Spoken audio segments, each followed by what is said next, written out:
Hello. Hello, my hospice family. Hello. Welcome back, y'all. Welcome back to Duns Hospice. My name is Nurse Dawn. I just turned up my volume, making sure my volume is working. My name is Nurse Dawn, and I shall be your hospice nurse today. Happy Easter, y'all. Happy Easter. Blessed Holy Sunday. Okay. Come on in, my beautiful hospice family.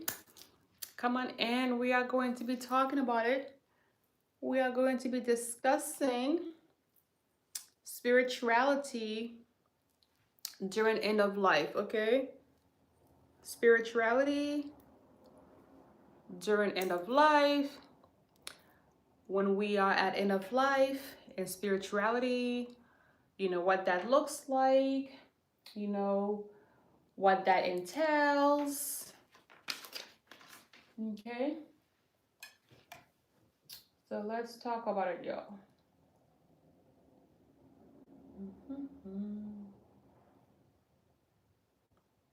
Okay, my beautiful people.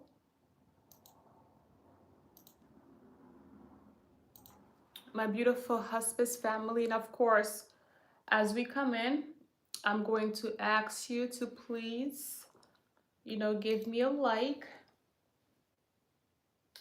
Give me a like. Subscribe if you have not already done so. Be part of the family, okay? I am waiting for YouTube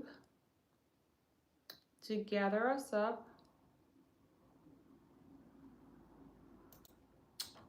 Okay, my beautiful people, who do we have here? Hello, my beautiful people. Hello, Lip. Welcome to Duns Beautiful People. Hello, Muskin. Welcome to Duns Beautiful People, guys. My name is Nurse Dawn. I am a hospice registered nurse. Thank you for giving me the like, you know.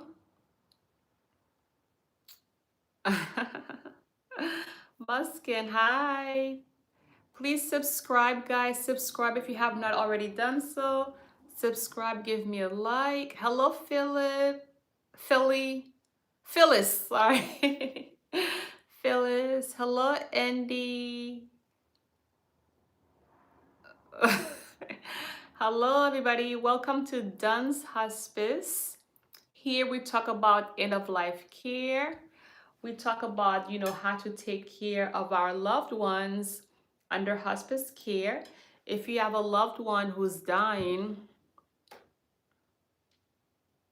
you know, how do you take care of a loved one who's dying? How do you take care of a loved one when the doctors say that there's no cure for your illness? What do you do? So this is what I talk about. This is what I share. I support the caregivers, okay? Anybody out here who's in the medical field, whether you are a nurse, whether you are a CNA, you know, somebody who takes care of people who are sick, who are dying, okay, please share your story. I would love to hear your story. Any thoughts, you know, please share, okay? I'm a hospice registered nurse. I'm a nurse. I've been a nurse for a very long time, and taking care of those at such a vulnerable stage in their life, that's my passion, okay? And I'm here to share the words, you know, to help us all, okay? To just be a support to anybody, all right? So let me know, guys. Let me know Let me know your thoughts. Okay. So we are going to talk about spirituality, okay, and also end of life care, okay, and how the two relates to one another. All right, guys. So don't be afraid. I would love, love, love to hear your thoughts. You know, share your thoughts, share your opinions. You know, you guys want to know where I'm from? Well, do you mean where was I born or where was I raised? I am Caribbean, guys. You're from Alaska. Oh, it must be cold there. Sorry. I'm from the Caribbeans, guys. Okay, I was born in Haiti and I grew up in Massachusetts. Hi, Erin. Yes, Erin. I was born in the Caribbeans. Have you ever been to the Caribbeans? I'm sure you've probably been to like Jamaica, Bahamas, but I was born in Haiti, okay, in a little tiny island. I'm Creole, okay, but I grew up in Massachusetts, Boston. You're going, oh, where in the Caribbean are you going? It is the perfect time. Maybe take Ray with you. Ray is freezing. I know, Alaska must be very cold. Oh, London. Okay. I hear that. Is it cold in London right now too, Erin? Please educate us. Let me know. But yes, guys, talk to me, talk to me. Oh, Chris is from Africa. Actually, Chris, I've been to Africa. I've been to Kenya, actually. I've been to Kenya about 6 years ago. I've been to Kenya. So yeah. Oh, it's also cold in London right now. I guess it's the same seasons as here in the United States, right? Any one of you guys right now in the medical field, let me know, guys. Let me know if you are in the medical field, you know. Let me know your experience. Like, have you ever witnessed your grandparents, for example? Like, I'm not sure, you know, if you guys are men, woman, or how old you are, but have you ever witnessed your grandparents at end of life? Or, you know, have you ever been a caretaker, or, you know anybody who's a caretaker? You know, has anybody in your family been diagnosed with a terminal illness where there's no cure for it? All right, talk to me, guys. Let me know.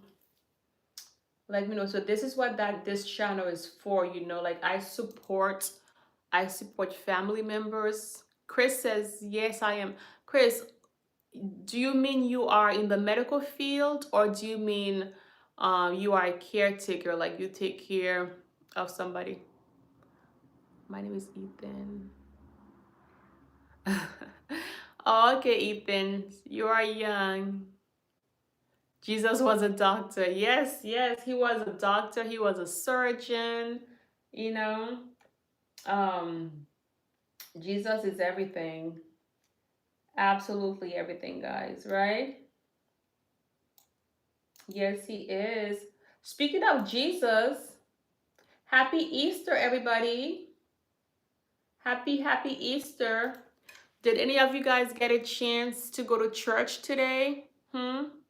Happy blessed Easter, guys. Anyone went to church today? Let me know. I definitely went to church, you know, like we went to church.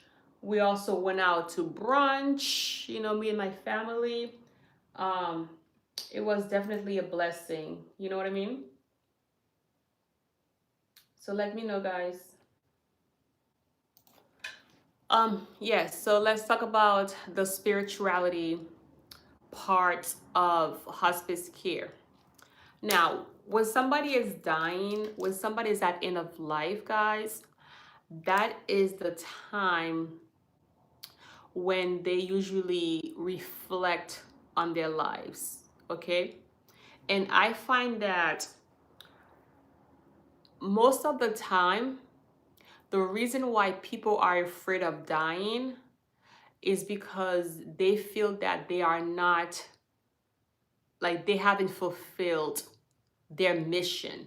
Because every one of us, guys, if you think about it, okay, every one of us, we came on earth, like God put us on this earth to accomplish something, okay? To accomplish something. So based on my experience as a registered nurse, those patients of mine who has accomplished, who has fulfilled their dreams, who has lived their life with no regrets, those patients are the ones that are the most happy, that are the most fulfilled. Okay? And people who, were too scared and afraid to fulfill their life mission are the ones who don't want to die. Think about that. That's why, as a hospice nurse, I really encourage people, I really encourage us, okay, you and I, to live life to the fullest. If you want to move to a different state, go ahead and move, okay? If you, like, don't be afraid to love, like, even though you might have been hurt before, or you are divorced, okay, and now you are dating somebody and you really like them, don't be afraid to give it your all, Erin says Indian doctors are the best. Erin, what makes you say that? What makes you say Indian doctors are the best? Are you from India, Erin? Oh, thank you, Erin. Erin, you are so sweet. Jesus will bless you too, okay? He will keep you healthy too, wealthy. Yes, yes, wealthy, millionaire status right here. Thank you for praying for me and my family, and I'll do the same, Erin. Erin, please be sure to subscribe, okay? Be part of the family. You sound like you have a good soul. I like that. You have a good spirit. um, but yes, my beautiful people, I want us to know that at the end of life, when somebody is dying, that's when they usually say to me and to my colleagues, oh, I wish I did that. I wish I had gone here.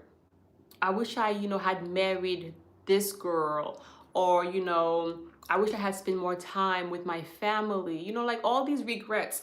So those of us, so if you want to have a fulfilled death, a fulfilled end, live your life to the fullest. Because those patients of mine who has lived their life to the fullest, they usually tell me, nurse, I'm ready. I'm ready to go. I've done all that I, was meant to do. I'm ready. Okay. And, spirituality, guys, spirituality is very different, you know, spirituality is very different than religion. Okay. Religion, from my experience, is just listening to a bunch of rules. Okay, it's listening to a bunch of rules of what you're supposed to do, what you're not supposed to do, how you're supposed to look like, how you're supposed to talk, how you're supposed to walk. Okay, that's religion. Whereas, I'm just turning on the fan. Whereas when it comes to spirituality, guys, spirituality is looking inside of you. Okay, it's looking within. All right.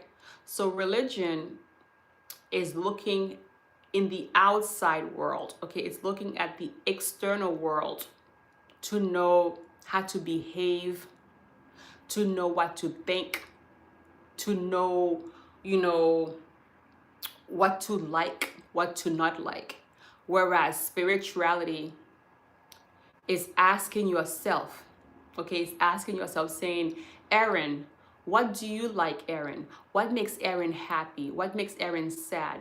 What makes Erin feel fulfilled? It's like listening to that little voice, okay? It's like the God voice in us, okay? And so I'm here to encourage you guys. As a hospice nurse, I see people dying every single day. I see people at their end of life every single day. And I'm here to encourage you and to let you know that those of us who has lived life with no regrets, those of us who has lived life through our own internal self, we welcome death with open arms. Okay? We say, well, I've done it all. I've seen what I wanted to see. I'm ready, God. Take me. I'm ready to go to the next dimension. Okay? And those of us who has not been listening to ourselves, who has not been listening to the inner God that lives inside of us, those of us who has been, distracted by the outside world, these are the people from my experience who are afraid to die because they feel that they've been cheated out of life. Okay? They feel that, okay, they haven't been living for themselves. They've been living for somebody else. So I, as a hospice nurse who see people at the end of life all the times, when somebody is dead or when somebody is dying, oftentimes I'm the last person they see. Oftentimes, I'm there with the family. And I can honestly say that the best gift you could give to yourself, my hospice family, is to look inside of you for the answer. Okay? Turn off the phone. Spend quality time in prayer, in meditation. Read books. Don't be afraid to ask the tough questions. Why am I here? Why was I created? What makes me happy? What makes me sad? What makes me feel good? And do it. If you want to take a job, okay? If you want to take a job in another state and you have no family in that other state, you have no family, no friends, but you know inside of you, okay, God is telling you, that's the job for you. Take the job. Go. Okay? Go. Hi guys. Okay, let me know, guys, your thoughts. Let me know. Hi Ellis. I am ready to embrace God. Yay. And God is ready to embrace you. God's been waiting for you, Ellis, okay? Because you know why? God lives in you. Yimi, it's your birthday. How old are you today? Say happy birthday to Yimi Toe.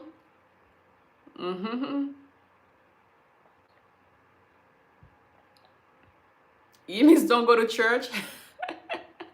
How come you don't go to church? Huh? There's nothing wrong with church. Church, there's good people. You know what? It's funny how people say they don't go to church because there's bad people at church. But don't you go to work? Isn't there bad people at work? I wish I could say to myself, I don't want to go to work because they are bad people. It's like when we go to church, when I go to church, I don't go for anybody else. I go to feed the inner person in me. I go to, listen to certain words that resonates with me. Okay? Going to church is like eating chicken. You chew the meat and you spit out the bones. Okay? All right? Let me repeat that. Going to church, attending church, it's like eating chicken or eating fish. You chew the meat and you spit out the bones, okay? If you understand what I mean, you understand.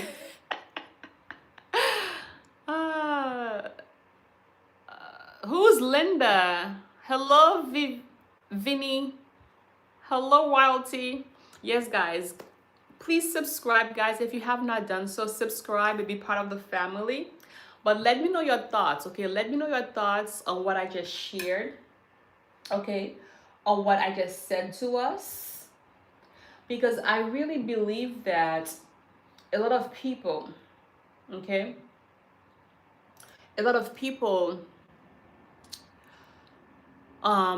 the reason why they feel like they are not ready to let go, especially at the end of life, is because they have not lived a fulfilled life. They have lived life through the eyes of somebody else rather through their own eyes. Okay, my beautiful people. And so I'm here to encourage you. I'm here to encourage me.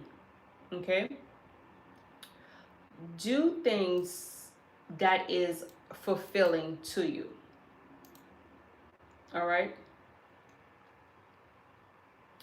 Do things that is fulfilling to you and things that is going to bring you closer to your higher self. Does that make sense, my beautiful people? Let me know. Let me know if you have any comments, any questions, okay? Let me know, guys.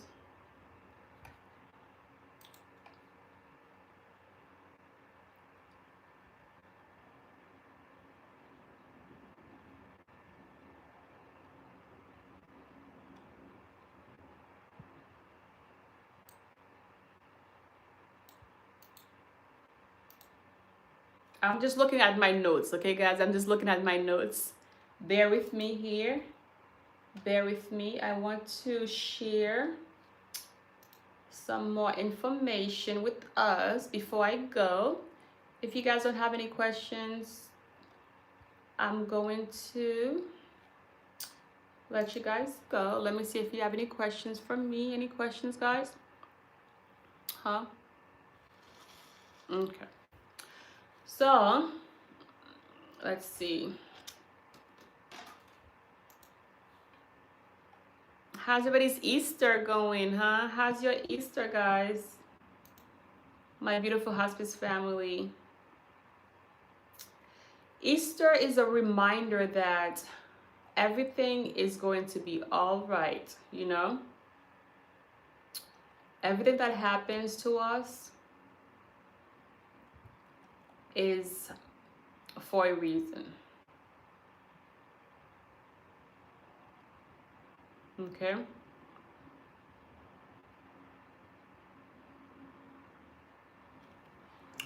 And when your loved ones, guys, hold on. When your loved ones is dying and they start to feel, you know, regrets,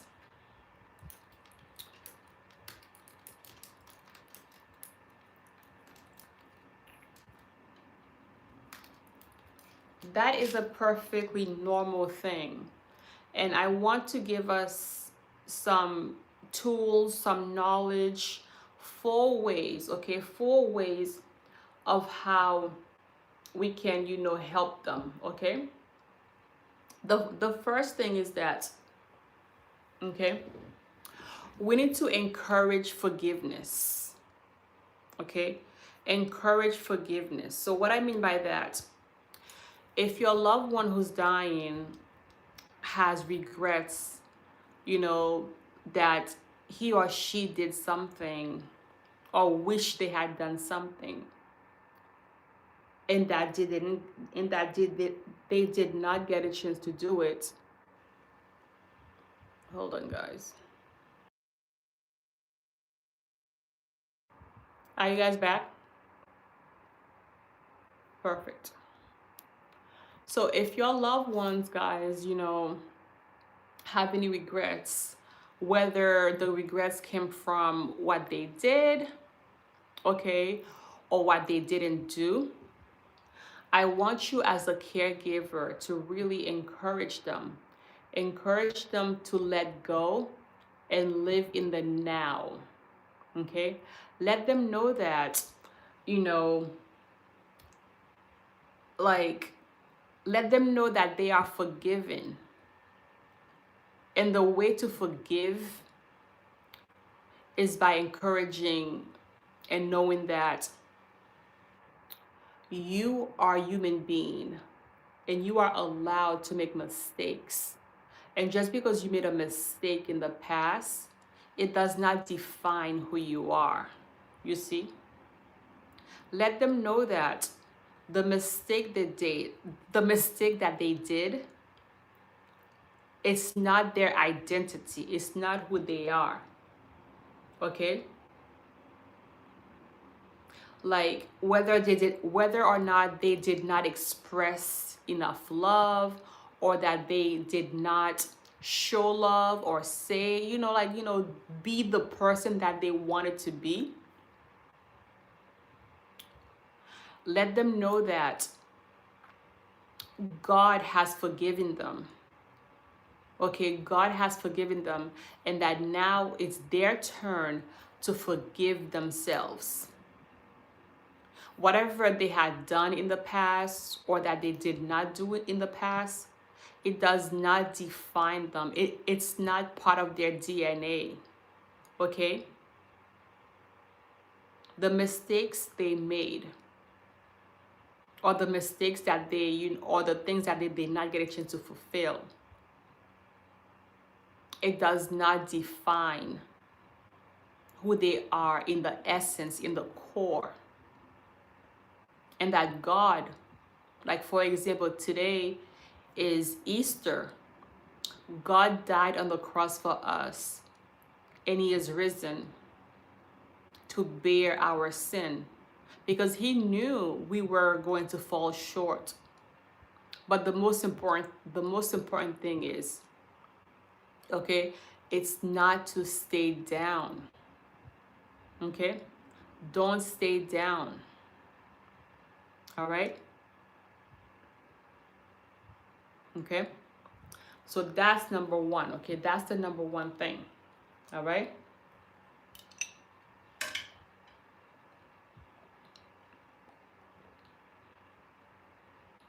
So the second way, my hospice family, to handle regrets at the end of life is to help your loved ones. Help them to express themselves. Okay? Because some people, they have difficulties at expressing themselves. Okay? So help them to express themselves at end of life.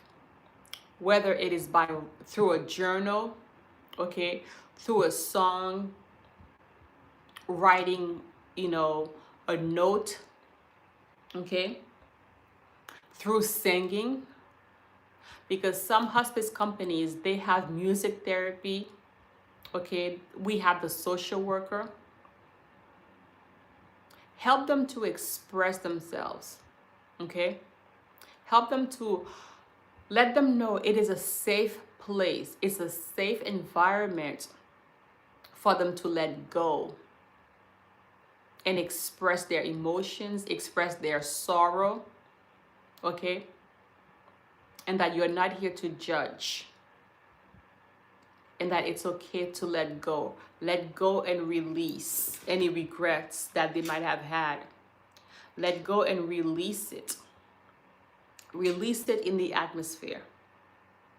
That they don't have to take it with them. Like for example, okay, I had this father who had not spoken to his son, I think in almost 30 years, and the social worker, and he was really hurting because he loved his son, and something happened and they stopped speaking to each other. And the social worker helped him to write both a letter and also to record a message, okay, for the son. So he was really able to release and express his emotions, his sorrow, his regrets at end of life. Okay? And then, when he had passed, when he died, the social worker did share, the cassette and the letter with the son. Now, whether or not the son had forgiven the father, that I don't know, that's his business, but at least the father was able to release his regrets, release, you know, his sorrow. Okay, guys, so that's number two. Number two is express. Okay, help your loved ones, help the person you are taking care of, help them to express any sorrow that they may have. Okay. Okay. And the third way, the third technique I have, if you are a caregiver and you have people in your life that you're taking care of at the end of life and they have a lot of regrets, things like that. Hello, Salma. Salma. Salma said, what? Salma, I have on, you know, the eyelashes that you put on one at a time? So I have the ones where you put on one at a time, my dear. It takes a little while, but I put them on one at a time and they stay for at least 2 weeks. Okay. Okay, so the third way to help your loved ones to get away from feeling regrets, it's help them to reframe. Okay, help them to reframe their life, meaning that, you know how some people might say, oh, I really messed up, or oh, I should have done this, oh, I should have done that. So rather help them, okay, ask them, like redirect them, ask them things like, what are you proud of? Okay, what obstacles did you overcome? Okay, what was your biggest accomplishment? All right. So when the person at end of life starts talking about, oh, I wish I had done this, I wish I had done that, wishing is too late at this point. But what we can do is we could redirect our mind, okay, and focus on something good that the person did. Focus on, you know, who they are and what they did that was good, you know, in their lifetime. Okay, my beautiful people. Okay, my hospice family. Like, do you guys understand that? It would be so valuable. So valuable. Okay. And then the last, okay, the last but not least, the last technique I have of how, you know, we can definitely help our loved ones to get away from feeling, you know, regrets and things of that nature, is by introducing them. As I was saying earlier in the video, if you haven't had a chance, go back and rewind it. Introduce them to spirituality. Okay, let them know that, you know, there's a higher power. Let them know that God lives inside of them. Let them know that they're already forgiven, that they are loved. Okay, help them to read the scripture. We also have a spiritual coordinator as part of our hospice team. Okay, and that person is a person who handles spirituality. Okay, and that person can definitely help your loved ones at end of life to talk about and to reflect on their life. Okay, my hospice family.